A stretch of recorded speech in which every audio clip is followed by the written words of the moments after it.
ഇന്ന് ഞാൻ സംസാരിക്കാൻ പോകുന്നത് ഏജ് റിലേറ്റഡ് മാക്കുലർ ഡീജനറേഷനെ കുറിച്ചിട്ടാണ്.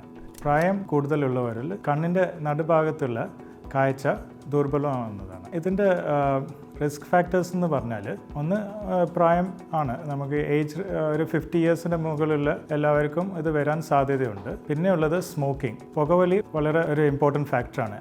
പിന്നെ ലൈഫ് സ്റ്റൈൽ ഡിസീസസ്, പ്രമേഹം, BP, കൊളസ്ട്രോൾ, ഇതൊക്കെ അതിനൊരു കോൺട്രിബ്യൂട്ടിംഗ് ഫാക്ടേഴ്സാണ്.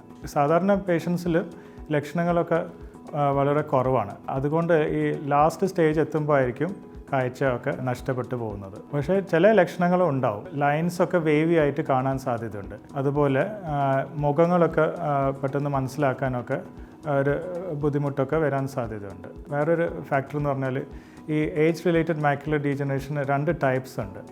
ഒന്ന് ഡ്രൈ ARMD എന്ന് പറയും, മറ്റേത് വെറ്റ് ARMD. ഡ്രൈ ARMD ഇത്ര ഒരു ഇമർജൻസി അല്ല, പക്ഷേ അതൊരു പ്രോഗ്രസ്സിങ് ആയിട്ടുള്ളൊരു ഡിസീസാണ്. മറ്റേത് വെറ്റ് ARMD, അത് കണ്ണിൻ്റെ അകത്തുള്ളൊരു നീർക്കെട്ടൊക്കെ വരാൻ ചാൻസ് ഉണ്ട്. നീർക്കെട്ട് വരുമ്പോഴാണ് പെട്ടെന്ന് കാഴ്ച മങ്ങലൊക്കെ വരുന്നത്. ഈ പേഷ്യൻസൊക്കെ ഇമർജൻസി ട്രീറ്റ്മെൻറ്റ് ആവശ്യമാണ്. ഈ 2 ടൈപ്സ് ഓഫ് ARMDയും ട്രീറ്റ്മെൻറ്റും വ്യത്യാസം വരുന്നുണ്ട്. ഡ്രൈ ARMDയിൽ നമ്മൾ മൾട്ടി വിറ്റമിൻ ടാബ്ലറ്റ്സ് ഒക്കെ കൊടുക്കാറുണ്ട്. പിന്നെ ലൈഫ് സ്റ്റൈൽ ചേഞ്ചസ് ഒക്കെ എന്തായാലും ആവശ്യമാണ്.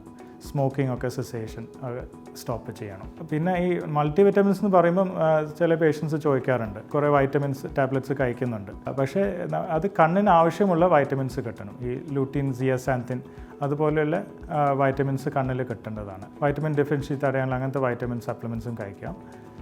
പിന്നെ മറ്റേതെന്ന് പറഞ്ഞാൽ വെറ്റ് ARMD. ഇത് അത്യാവശ്യമായിട്ടുള്ള ഒരു ഇമർജൻസിയാണ്. ഒരു ട്രീറ്റ്മെൻറ്റ് എത്രയും പെട്ടെന്ന് എടുക്കേണ്ടതാണ്.